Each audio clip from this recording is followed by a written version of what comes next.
The morning call starts right now, and we head to Burundi.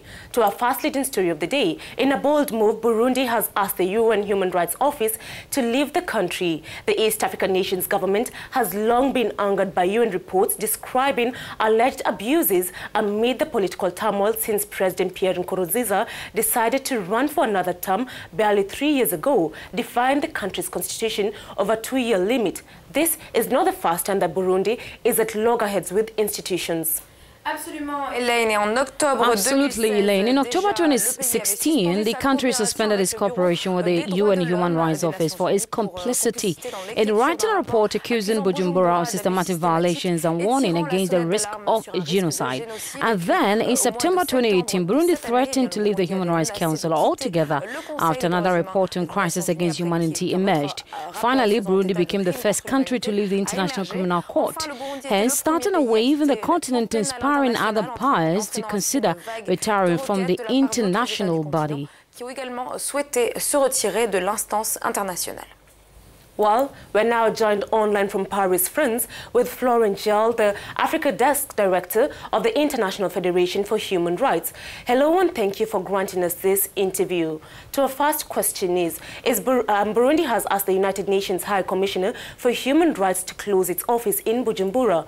What do you think of such a request? The closure of the office of the High Commissioner for Human Rights in Burundi is unfortunately only the latest in a long series of human rights violations, not only against human rights defenders, but also against them. Human rights defenders who are still operating in Burundi today do so in hiding, practically, and at the risk of their own lives. This closure, which is requested by the government, expresses very concretely the drifts of the Burundian regime and the fact that it is a step forward towards the breakdown of any international relationship in a way that Burundi operates. You recall that a little over a year ago, Burundi withdrew from the International Criminal Court. Burundi no longer goes practically to regional or international summits. The last summit of East African heads of state had to be postponed because the Burundian president boycotted it.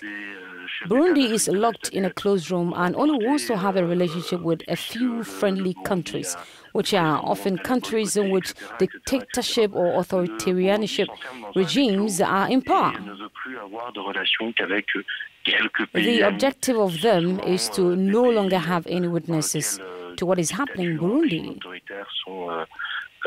Au pouvoir. L'objectif pour eux, c'est de ne plus avoir de témoins de ce qui est en train de se passer au Burundi.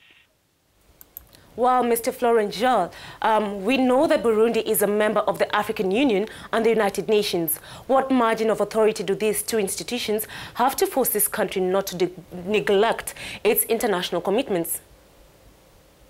Assez peu, finalement, puisque...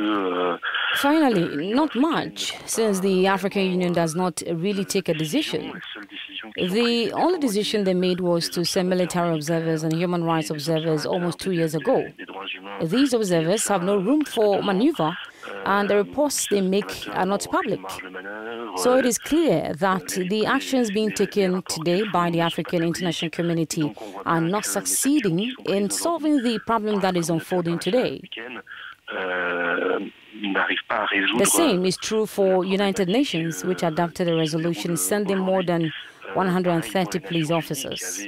These police officers never arrived in Bujumbura, and human rights violations obviously continued.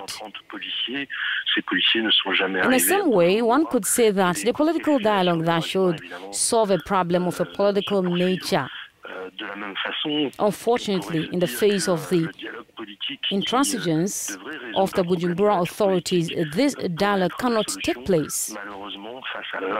At the last convergence for the dialogue, the Burundian authorities boycotted it. They did not go there. How can there be a discussion without all parties at the negotiation table? Just before we conclude the interview, in these modern times, is engaging in an isolation policy a major consequence for the country? principales victimes de cet isolement. The main victim of this isolation decided by the Burundian authorities is obviously the Burundian population itself. The health and humanitarian situation in Burundi is deplorable. There are epidemics, particularly of malaria, which affects more than half of the population. There are also nutrition problems that are extremely serious, and people's needs can't be met. The situation of the Burundian population is therefore extremely serious. International sanctions can always be imposed, but it is unlikely that if nothing is done about the Bujumbura authorities, who are once again locking themselves into a logic of their own, the objective of which is to completely dominate the country and to have no more protest voices to speak against them. Qui a pour objectif de dominer totalement le pays et de n'avoir plus aucune voix contestataire qui peut s'élever contre eux. Thank you very much for your insights in relation to Burundi ordering the United Nations Human Rights Council to shut its office in the country. That was Florent Gel, the Africa Desk Director of the International Federation for Human Rights.